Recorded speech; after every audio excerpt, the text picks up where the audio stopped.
Bonjour à tous, c'est Claire. Bienvenue dans cette vidéo où je voulais parler de quelque chose que je trouve assez intéressant et aussi qui est important pour comprendre un petit peu ma démarche et la façon dont je tire les cartes.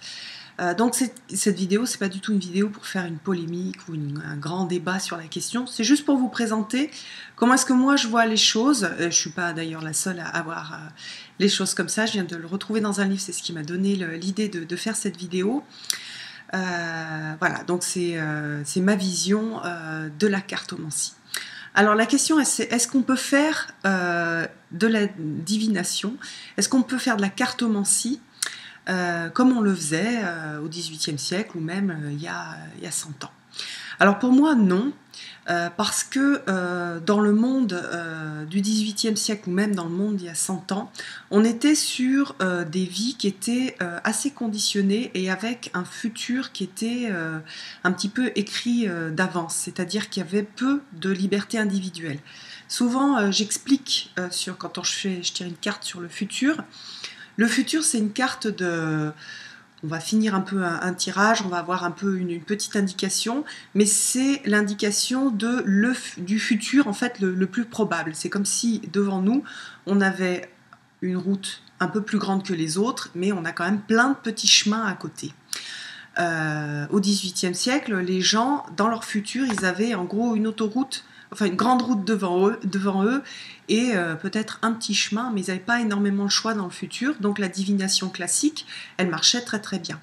Aujourd'hui, avec le développement de l'individu, de sa conscience, de l'individuation, on a beaucoup développé notre personnalité et donc on a beaucoup plus de choix au niveau de notre futur, on a beaucoup plus d'impact sur notre futur. Donc on n'a pas juste un grand chemin, on a un chemin plus important que les autres, c'est celui-là qu'on voit lorsqu'on fait un tirage sur le futur, mais on en a des tas d'autres. Et souvent on a même des tas de chemins qui sont à peu près équivalents, donc les cartes ne peuvent pas donner une seule réponse. C'est pour ça aussi que on ne peut pas faire des tirages comme on les faisait avant, parce que ce qui est important aujourd'hui, ce qu'apportent les cartes, ce sont des conseils, ce sont des boussoles qui nous permettent de nous orienter et de bien choisir. Donc les cartes les plus importantes ne sont pas les cartes du futur, ce sont les cartes de choix, les cartes de force et de faiblesse, les cartes de qu'est-ce qui se passe, quel est le sens en fait de ce qui se passe pour moi. Comment est-ce que je peux faire pour que ce soit le plus juste sur mon chemin de vie? Qu'est-ce qui est le plus juste pour mon chemin de vie? Qu'est-ce qui est le plus juste pour expérimenter et avancer sur cette aventure qu'est la vie? Et parfois, ce qui est le plus juste, c'est pas le plus confortable, on va dire, si on fait une analyse un peu comment dire, un peu basique, c'est-à-dire qu'on peut très bien passer par des moments qui sont moins confortables, mais qui sont beaucoup plus justes, qui vont nous amener à beaucoup plus évoluer et pour aller vers quelque chose de bien mieux, mais plus tard. Donc on n'est pas du tout non plus sur des jugements. Parfois on me dit mais quelles sont les cartes positives, quelles sont les cartes négatives? Ça n'a pas vraiment de... En fait, ça n'a pas vraiment de sens, une carte positive ou une carte négative. C'est une carte juste ou... Enfin, la carte, elle est juste. C'est comme... par exemple, quand vous achetez une maison, bah, vous avez les avantages de la maison et les inconvénients de la maison aussi. Et puis, quelque chose qui, à un moment donné, peut être inconfortable et pas terrible, un tout petit appartement, il peut avoir un sens pour après, parce que ça vous a permis d'économiser, et pour plus tard, avoir quelque chose de bien mieux. Donc on peut dire, ah bah oui, mais j'ai pas de chance, j'ai pu prendre qu'un tout petit appartement, mais ce petit appartement, bah, par exemple, il est à côté d'un endroit où il va vous permettre de rencontrer quelqu'un qui va vous faire avancer dans votre vie, où il va vous permettre d'avoir plein de disponibilités, parce que vous n'avez pas besoin de trop vous occuper de votre tout petit appartement pour pouvoir faire plein de choses à l'extérieur. Donc c'est pas la notion de bien et de mal, elle est très très relative. D'ailleurs, il y avait une petite histoire sur, vous la connaissez certainement, sur un monsieur qui a un cheval et on lui dit ah bah vous avez de la chance d'avoir un cheval, quelle chance. Et puis après il dit la chance ou la malchance, je sais pas. Après il y a son fils qui prend le cheval et qui se casse la figure avec le cheval et qui se casse la jambe. Tout le monde lui dit ah mais quelle malchance, et lui dit malchance, chance, on ne sait pas. Et puis après, les hommes sont recrutés pour aller à la guerre, et comme il a une jambe cassée, son fils n'est pas recruté. Et les gens lui disent « Ah, mais t'as de la chance », et lui, il dit « Chance, malchance, je sais pas ». Donc voilà, après ça continue. Hein. Mais c'est vraiment dans cet esprit-là, sur qu'est-ce qui est positif ou négatif dans notre vie, on ne sait pas. C'est-à-dire qu'on a toujours les deux facettes qui viennent en même temps. On a toujours, par exemple, un super confort matériel. Ça peut aussi nous isoler, ça peut nous faire perdre un certain nombre de valeurs, ça peut nous faire perdre aussi une sorte de piquant. Voilà, après, être dans une vie plus dépouillée, ça peut nous faire découvrir des valeurs humaines, ça peut nous engager à aller à la rencontre de certaines personnes. Avoir une hypersensibilité, bah, ça a des avantages et ça a des inconvénients. Donc il n'y a pas de...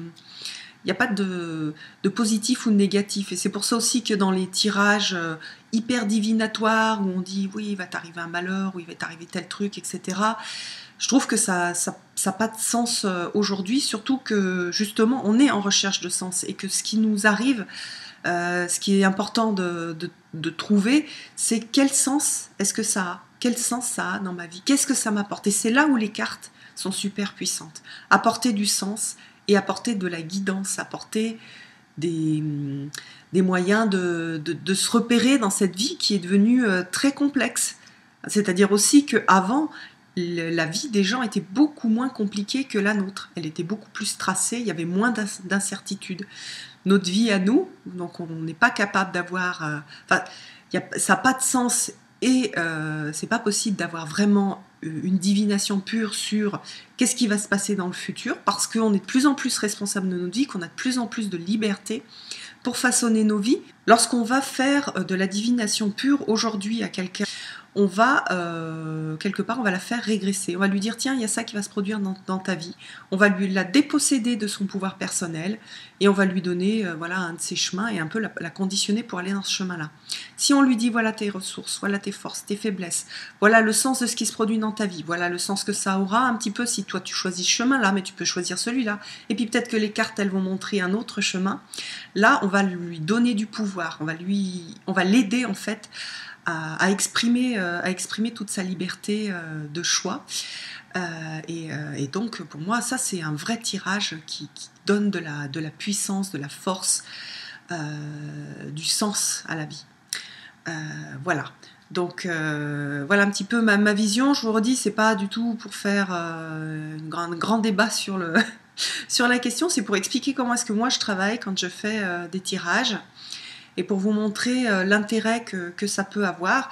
Et moi, je crois en ce que je fais, je crois en la puissance de ce que je peux faire avec les cartes.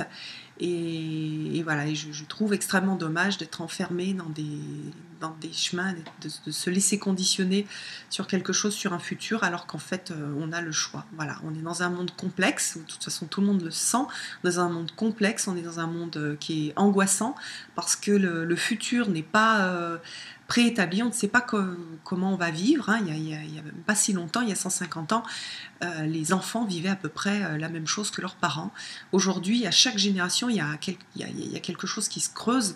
Il y a une grosse différence, on a une accélération en fait, du développement de la personnalité, de l'individu, et là on est dans une bascule où l'individu est de plus en plus conscient. Maintenant qu'il a développé toutes ses qualités de personnalité, on va lui demander d'aller plus loin et de développer des qualités de cœur.